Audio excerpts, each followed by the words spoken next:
الحمد لله نحمده ونستعينه ونستغفره ونؤمن به ونتوكل عليه ونعوذ بالله من شرور أنفسنا ومن سيئات أعمالنا من يهده الله فلا مضل له ومن يضلله فلا هادي له ونشهد أن لا إله إلا الله وحده لا شريك له ونشهد أن سيدنا وسندنا ومولانا محمدا عبده ورسوله أما بعد قال الله تبارك وتعالى أعوذ بالله من الشيطان الرجيم بسم الله الرحمن الرحيم ما آتاكم الرسول فخذوه وما نهاكم عنه فانتهوا وعن علي رضي الله تعالى عنه قال رسول الله صلى الله عليه وسلم إذا كانت ليلة النصف من شعبان فقوموا ليلها وصوموا نهارها أو كما قال رسول الله صلى الله عليه وسلم.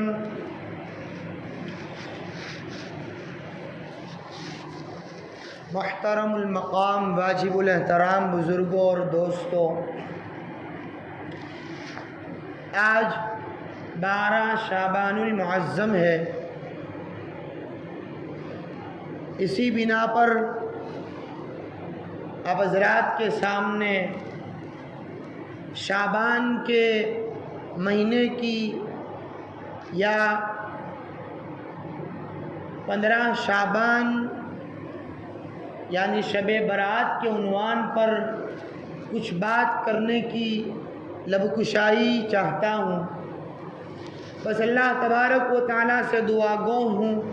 کہ اللہ تعالیٰ مجھے صحیح بات کہنے اور ہم سب کو اس پر عمل کرنے کی توفیق عطا فرمائے۔ عزیز دوستو، اس دنیا کے اندر ہماری دنیاوی زندگی کو خوشگوار بنانے کے لیے، اچھی بنانے کے لیے کچھ اصول ہوتے ہیں، ویسے ہی ہماری آخرت اچھی بنے یعنی بہترین آخرت بنانے کے لیے بھی کچھ عبادات ہوتی ہے۔ اگر انسان چاہتا ہے کہ میری دنیا خوشگوار بنے تو کچھ اصول کا پابند بن جائے، اس کی دنیا کی زندگی خوشگوار بن جائے گی۔ اگر انسان چاہتا ہے کہ اس کی آخرت بہتر بنے، خوشگوار بنے، تو عبادتوں کو سر انجام دے، اس کی آخرت بہتر بن جائے گی۔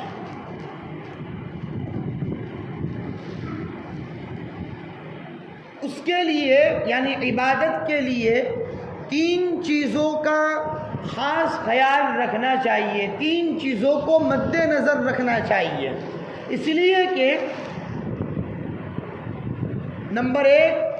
مقام کے بدلنے سے عبادت کا اجر و ثواب بدل جاتا ہے۔ جگہ کے بدلنے سے، ایک جگہ ہے، اس جگہ پر عبادت آپ کرنا چاہتے ہیں اور دوسری جگہ پر آپ عبادت کرنا چاہتے ہیں، دونوں جگہ پر عبادت کرنے سے ثواب میں تبدیلی آ جائے گی۔ مثال کے طور پر آپ اس مسجد کے اندر نماز پڑھتے ہیں باجماعت، آپ کو 25 سے 27 نماز پڑھنے کا اجر و ثواب ملے گا۔ یہ ایک جگہ ہے، ہمارے گاؤں کی، ہمارے شہر کی، ہمارے علاقے کی۔ اب آپ مسجد حرام کے اندر نماز پڑھیں گے جماعت کے ساتھ، تو وہاں پر ایک نماز پڑھنے سے 1 لاکھ نماز پڑھنے کا ثواب ملتا ہے۔ مسجد نبوی میں نماز پڑھنے سے 50,000 نماز پڑھنے کا ثواب ملتا ہے۔ مسجد اقصی میں نماز پڑھنے سے 25,000 نماز پڑھنے کا اجر و ثواب ملتا ہے۔ ایسے مقام کے بدلنے سے، جگہ کے بدلنے سے عبادت کا اجر و ثواب بدل جاتا ہے۔ ایسے ہی وقت کے بدلنے سے، ٹائم کے بدلنے سے، ٹائم کے آنے جانے سے بھی عبادت کا اجر و ثواب بدل جاتا ہے۔ اور ان عبادتوں میں ہمیں تیسرے نمبر پر یہ خیال رکھنا ہے کہ یہ عبادت ہمیں کس سے پوچھ کر کرنی ہے۔ اس عبادت کو ہم انجام دینا چاہتے ہیں تو کس سے پوچھ کر ہم عبادت کو ادا کریں گے؟ تو آپ سمجھ سکتے ہیں کہ یہ ساری عبادت صاحب شریعت نبی کریم صلی اللہ تعالیٰ علیہ وسلم سے پوچھ کر، آپ کی روایات سے، قرآن سے پوچھ کر ہم عبادت کو انجام دیں گے۔ تو عزیز دوستو، مجھے آج آپ حضرات کے سامنے جس عبادت کے متعلق بیان کرنا ہے وہ وقت کے بدلنے سے عبادت کا اجر و ثواب جو بدل جاتا ہے، اس پر آج مجھے آپ حضرات کے سامنے بات کرنی ہے۔ یاد رکھیے، سال بھر میں 5 راتیں ایسی آتی ہے کہ ان 5 راتوں کو آپ عبادت کرو گے تو دوسرے سال کی پوری راتوں کے عبادت کرنے سے بڑھ کر ان 5 راتوں میں آپ کو اجر و ثواب ملے گا۔ یعنی بڑھ کر، یعنی بہت زیادہ بڑھ چڑھ کر اجر و ثواب ملے گا۔ کون سی ہے وہ 5 راتیں؟ ایک تو ترویہ کی رات، عرفہ کی رات اور عید الاضحیٰ کی رات۔ یہ 3 راتیں ایک ساتھ آتی ہے، 8 ذی الحجہ، 9 ذی الحجہ اور 10 ذی الحجہ۔ یہ 3 راتوں میں آپ عبادت کو انجام دیں گے تو دوسری راتوں کے مقابلے میں آپ کو ان 3 راتوں میں اجر و ثواب بڑھ چڑھ کر ملے گا۔ یہ احادیث سے ثابت ہے۔ دوسری 2 رات کون سی ہے؟ ایک تو عید الفطر کی، یعنی رمضان عید، اس رات کو بھی آپ عبادت کرو گے، اس کا بھی ثواب بڑھ چڑھ کر ملے گا۔ 5ویں رات جو ہے وہ اصل اس پر مجھے آپ حضرات کے سامنے بیان کرنا ہے۔ وہ 5ویں رات ہے شب براءت، نصف شعبان، 15ویں شعبان کی جو رات ہے، اس رات کو آپ عبادت کو انجام دو گے تو روایتوں سے، احادیث سے، اللہ کے رسول کے فرمان سے یہ پتہ چلتا ہے کہ دوسری ساری راتوں کے مقابلے میں آپ کو ان 5 راتوں میں عبادت کرنے سے اجر و ثواب اور زیادہ ملتا ہے۔ آپ کہیں گے کہ لیلۃ القدر، یعنی جو رمضان میں آنے والی رات ہے، وہ تو رہ گئی۔ میرے عزیز دوستو، یقیناً لیلۃ القدر جو ہے وہ ان 5 راتوں سے بھی بڑھ کر ہے، ساری راتوں سے بڑھ کر، بلکہ قرآن نے تو یہ بتایا ہے کہ 1000 مہینوں کی راتوں سے بھی بڑھ کر اور بہتر رات ہے لیلۃ القدر۔ تو اس کا شمار اس میں کیوں نہیں آیا؟ یاد رکھیے کہ لیلۃ القدر جو ہے وہ غیر متعین ہے، وہ متعین نہیں ہے۔ پیارے آقا صلی اللہ تعالیٰ علیہ وسلم نے اتنا تو ہمارے لیے آسان کر دیا کہ وہ لیلۃ القدر کب آئے گی؟ رمضان میں، آخری عشرے میں، اور وہ بھی طاق رات میں۔ متعین نہیں کیا کہ 23 کو آئے گی یا 25 یا 27، تو یہ متعین نہیں ہے۔ لیکن یہ جو 5 راتیں میں نے آپ حضرات کے سامنے بتلائی، وہ 5 راتیں متعین ہے، نشاندہی کر دی ہے اور بتا دیا ہے کہ ان 5 راتوں میں آپ عبادت کرو گے تو اس کا ثواب آپ کو بڑھ چڑھ کر ملے گا۔ اس میں ہے شب براءت، 15ویں شعبان کی رات۔ یہ شب براءت تو ہم لوگوں کی طرف سے یہ نام رکھا گیا ہے، اجمی لوگوں کی طرف سے۔ عربی میں شب براءت نہیں کہتے ہیں۔ شب کا مطلب ہوتا ہے رات اور براءت کا مطلب ہوتا ہے کہ اپنے گناہوں سے توبہ کر کے ہم بری ہو گئے، یعنی ہمارا عام طور پر یہ ہے کہ مغفرت کی رات، شب برات یعنی مغفرت کی رات، عربی میں تو اس کو نصف شعبان کہتے ہیں یا لیلت نصف شعبان، 15ویں شعبان کی رات، یہ عربی میں الفاظ ہے۔ خیر، یہاں ایک تمہیدی بات آپ حضرات کے سامنے بتلاتا چلوں کہ اسلام نے یا اسلام کے تصور کے اندر رات میں کوئی تہوار یا کوئی خوشی منانے کا موقع نہیں دیا۔ اسلام نے کوئی رات میں اسلام نے خوشی منانے کا یا تہوار منانے کا اور اجازت نہیں دی، بلکہ نبی کریم صلی اللہ تعالی علیہ وسلم نے تو خوشی منانے کا اور تہوار منانے کا دن متعین کر دیا ہے، اور وہ بھی دین میں ہے، رات میں نہیں ہے۔ لِكُلِّ قَوْمٍ عید وَهَذَا عیدنا، یعنی عید الفطر اور عید الاضحیٰ جو ہے وہ خوشی منانے کا دن ہے، رات نہیں ہے۔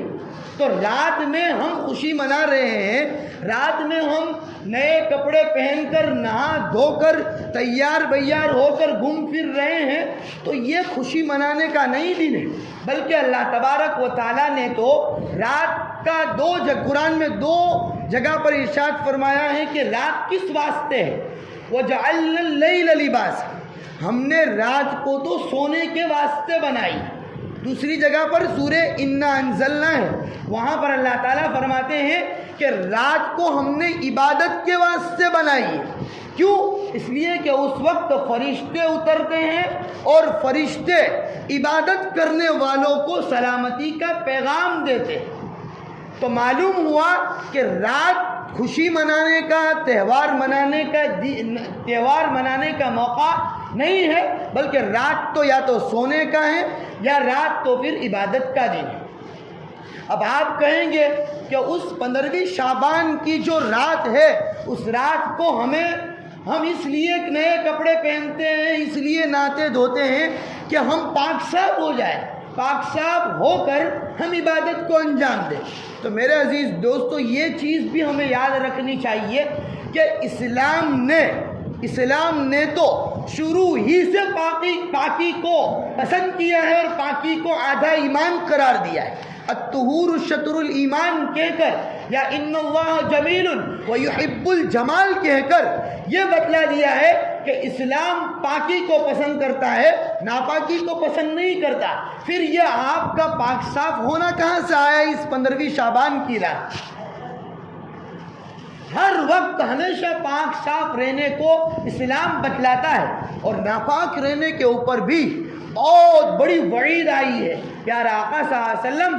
ایک مرتبہ راستے سے گزر رہے تھے، 2 خبر والوں کے پاس سے گزر ہوا۔ پیارا آقا نے فرمایا کہ ان 2 خبر والوں کو عذاب ہو رہا ہے۔ ایک کو عذاب جو ہو رہا ہے وہ اس وجہ سے کہ وہ پیشاب کے چھینٹوں سے، پیشاب کے قطروں سے نہیں بچ رہا تھا، اس لیے اس کو عذاب ہو رہا ہے، اور ایک کو تو چغل خوری کرنے سے عذاب ہو رہا ہے۔ میں آپ کو بتلاتا چلوں، پیارے آقا صلی اللہ علیہ وسلم نے فرمایا استنزہوا من البول فإن عامۃ عذاب القبر منہ،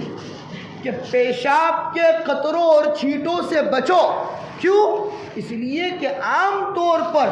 اکثر عذاب قبر جو ہوتا ہے وہ ناپاک رہنے کی وجہ سے ہوتا ہے، پیشاب کے چھینٹوں سے نہ بچنے کی وجہ سے ہوتا ہے۔ اس فیشن کے دور میں عزیز دوستو، ہمارے کچھ نوجوان جو یہ چست پینٹ پہنتے ہیں، جینس کی پینٹ یا عام پینٹ جو ہوتی ہے، جو بدن سے بالکل چپک کر رہتی ہے، جو ہمارے جسم کی ساری رگوں کو دبا کر رکھتی ہے، میرے عزیز دوستو، ماہرین نے کہا ہے کہ اس پینٹ کے پہننے سے آپ جب استنجا کرتے ہیں تو مکمل طور پر آپ استنجا نہیں کر پاتے۔ اب آپ مکمل طور پر فارغ نہ ہو پائے تو یقیناً آپ ناپاک رہیں گے، اس لیے کہ پیشاب کرنے کے بعد آپ کو تو یہ ہوگا ہم نے پیشاب کر لی، جب آپ اپنی پینٹ کو چڑھاؤ گے اور پہنو گے تو اس رگ کو جب ڈھیلا ہوگی وہ رگ، تو آپ کے پیشاب کی جگہ سے پیشاب کے قطرے یقیناً نکلیں گے۔ اب آپ ناپاکی کی حالت میں گھوم پھر رہے ہیں، آپ کو اس کا اندازہ نہیں۔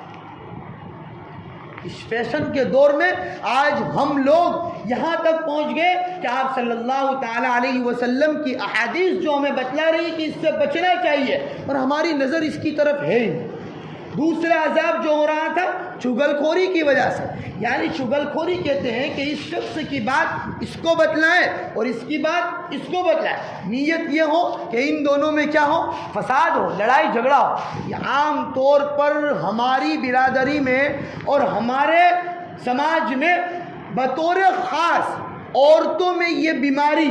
عورتوں میں یہ گناہ پایا جاتا ہے کہ فلاں عورت یا فلاں لڑکی کی بات فلاں سے کی، فلاں سے فلاں کی، اس کی ایک ہی نیت ہوتی ہے کہ ان دونوں میں لڑائی جھگڑا۔ میرے عزیز دوستو، یہ بات بھی ہمیں اپنی مستورات کو بتلانا چاہیے کہ چغل خوری اتنا بڑا گناہ ہے، اتنا بڑا گناہ ہے کہ عذاب قبر اس کی وجہ سے ہوتا ہے۔ خیر، میں یہ عرض کر رہا تھا کہ اسلام نے تو پاکی کو پسند کیا ہے، اسلام تو ہمیشہ سے پاک صاف رہنے کو کہتا ہے۔ تو یہ 15ویں شعبان کی جو رات ہوتی ہے، اس رات کو ہمارا یہ رواج بن جانا یا ہمارے گھر کا یہ ماحول بن جانا کہ نئے کپڑے پہن کر نہا دھو کر جانا اور عبادت میں لگنا وغیرہ، یہ جو ہمارے اندر تصور ہے، اس تصور کو، اس خیال کو ہمیں نکالنا چاہیے اور یہ بات بتلانی چاہیے کہ اسلام تو پہلے سے پاکی کو پسند کرتا ہے، ہمیشہ پاک صاف رہو اور اسی حال میں اللہ تعالیٰ کی عبادت کو سر انجام دو۔ اب میں یہ بات بتلاتا چلوں کہ یہ جو 15ویں شعبان کی رات ہے، اس کی فضیلت تو احادیث سے بہت ساری آئی ہے کہ بنو بکر کے قبیلہ جو ہے، بنو بکر، اس بنو کلب جو ہے، اس بنو کلب کی بکریوں کے بالوں کے برابر اس رات کو عبادت کرنے والے کو اجر و ثواب عطا کر دیا جاتا ہے۔ اب بنو کلب جو ایک قبیلہ تھا، اس کے وہاں پر عرب لوگوں کے اندر مشہور تھا کہ بنو کلب جو قبیلہ ہے اس کی بکریاں سب سے زیادہ ہیں۔ اب اللہ کے رسول صلی اللہ علیہ وسلم کی روایتوں میں آتا ہے کہ اس بڑے قبیلے کے بکریوں کا جو بھیڑ ہے، اس بکریوں کے بالوں کے برابر اللہ تعالیٰ شب برات کی عبادت کرنے والے کو اجر و ثواب عطا فرمائے۔ اس کے علاوہ اور بہت ساری احادیث میں فضیلت ثابت ہے، لیکن مجھے آپ کو یہ بتلانا ہے کہ اتنی مبارک رات، اتنی بڑی رات، اور یہ مہینہ بھی بہت مبارک مہینہ ہے، اس مہینے کے واسطے پیارا آقا صلی اللہ تعالیٰ علیہ وسلم نے رجب المرجب کا چاند دیکھا تو اللہم بارک لنا فی رجب و شعبان و بلغنا رمضان، کہ اس رجب میں بھی اور شعبان میں بھی ہمیں برکتیں عطا فرما اور ہماری عمر کو اتنا دراز اور لمبی کر دے کہ ہم رمضان تک پہنچ جائے اور ہم رمضان کو پالے۔ یہ اللہ کے رسول صلی اللہ علیہ وسلم نے دعا کی، اور اس مہینے کے اندر آپ صلی اللہ علیہ وسلم نے اتنے روزے رکھے تھے کہ دوسرے دنوں میں اتنی پابندی نہیں کرتے تھے۔ آپ کی عادت یہ تھی کہ آپ پیر کے دن، جمعرات کے دن روزہ رکھتے تھے، لیکن شعبان کا پورا مہینہ آپ روزہ رکھتے تھے، صرف 1-2 دن کے علاوہ آخری 2 دن کا روزہ اس لیے نہیں رکھتے تھے کہ رمضان کے لیے تیار ہو جائے، ان 2 دن روزہ نہ رکھ کر چست ہو جائے، سست نہ پڑ جائے۔ یہ اتنی بڑی اس مہینے کی فضیلت ہے۔ خیر، اتنا بڑا مہینہ اور اتنی مبارک رات، ایسی مبارک رات کہ اس مبارک رات میں بھی اللہ کے رسول صلی اللہ علیہ وسلم نے کچھ لوگوں کے بارے میں ارشاد فرمایا ہے کہ وہ کچھ لوگ ایسے ہیں کہ جن لوگوں کی ان راتوں کو بھی عبادت تو ہوتی ہی نہیں، عبادت تو قبول ہوتی ہی نہیں، لیکن ان لوگوں کی مغفرت بھی نہیں ہوتی، ان لوگوں کی برات بھی نہیں ہوتی، ان لوگوں کی بخشش بھی نہیں ہوتی، چاہے روبے، چاہے جو کچھ بھی گڑ گڑاوے، توبہ کرے، سب کچھ کرے، لیکن 6 لوگوں کو بیان کیا ہے کہ وہ 6 لوگ ایسے ہیں کہ ان 6 لوگوں کی بھی اس رات کو مغفرت نہیں۔ سب سے پہلا شخص تو شرک کرنے والا بتلایا کہ جو اللہ تبارک و تعالیٰ کے ساتھ کسی اور کو شریک ٹھہرائے، اللہ کو مانتا ہے لیکن پیر کو یا کسی اور خبر والے کو حاجت روا مانا، مشکل کشا مانا، اس کو بھی شریک ٹھہرایا اللہ کے ساتھ، تو اللہ تعالیٰ قرآن میں اعلان کر رہا ان اللہ لا یغفر ان یشرک بہ ویغفر ما دون ذلک لمن یشاء، کہ کفر اور شرک کے علاوہ دوسرے سارے گناہوں کو اللہ تعالیٰ معاف کر دے گا، سارے گناہوں کو معاف کر دے گا، لیکن کفر شرک کو تو معاف اللہ تعالیٰ نہیں کرے گا، کبھی بھی معاف نہیں کرے گا۔ نمبر ہے دوسرا ہمیں عزیز دوستو اپنے ذہنوں کے اندر اس بات کو سننا ہے اور اس پر عمل کرنا ہے، جو آج اکثریت اس گناہ کے اندر مبتلا ہے اور اس کو فخر سمجھا جاتا ہے، باعث فخر سمجھا جاتا ہے۔ نمبر 2 پر آتا ہے ازار کو ٹخنوں سے نیچے رکھنے والا، پائجامے کو ٹخنوں سے نیچے رکھنے والا انسان اور اس کا عادی جو ہے، اس کی بھی عبادتیں تو قبول ہوتی ہی نہیں، اس کی بھی مغفرت بھی نہیں ہوتی۔ اللہ کی پناہ، آج ہم میں سے ہر کوئی اپنے گریبان میں جھانکے کہ میں کتنا اس گناہ کے اندر مبتلا اور کتنا بچ کر رہتا ہوں۔ آج ہم والدین اگر ہے تو والدین اپنے معصوم بچوں کو ٹخنوں سے نیچے پائجامہ رکھنے کے لیے کہہ رہی ہے، کیوں؟ اس لیے کہ اچھی لگ رہی ہے۔ اگر ٹخنوں سے اونچے چڑھا دیں گے تو پنڈلیاں دکھے گی تو لگے گا کہ یہ تو بدا لگ رہا ہے، خراب لگ رہا ہے، تو والدین خود یہ بتا رہے ہیں کہ ٹخنوں سے نیچے پائجامہ رکھو، اور رکھ رہے ہیں، اور ہمیں اس کی ذرہ برابر بھی پرواہ نہیں، اور ہماری نظر اس طرف بھی نہیں گئی کہ شب برات میں بھی ہماری عبادتیں تو قبول ہوگی ہی نہیں، مغفرت بھی نہیں ہوگی۔ یہ تکبر کی علامت ہے، اور اللہ تعالیٰ فرماتے ہیں الکبر ردائی والعظمت ازاری، کہ تکبر اور کبریائی تو میری چادر ہے، اس کو تم چھیننا چاہتے ہو، یہ بہت بڑا حرام گناہ ہے، حرام۔ نمازوں میں تو ہم اعلان اس لیے کر رہے ہیں کہ بھائی کم از کم نماز تو صحیح ہو جائے، ٹخنوں سے نیچے پائجامہ رکھ کر اگر انسان نماز پڑھتا ہے تو اس کی بھی نماز قبول نہیں ہوتی، اس کی بھی وہ نماز اس کے منہ پر مار دی جاتی ہے۔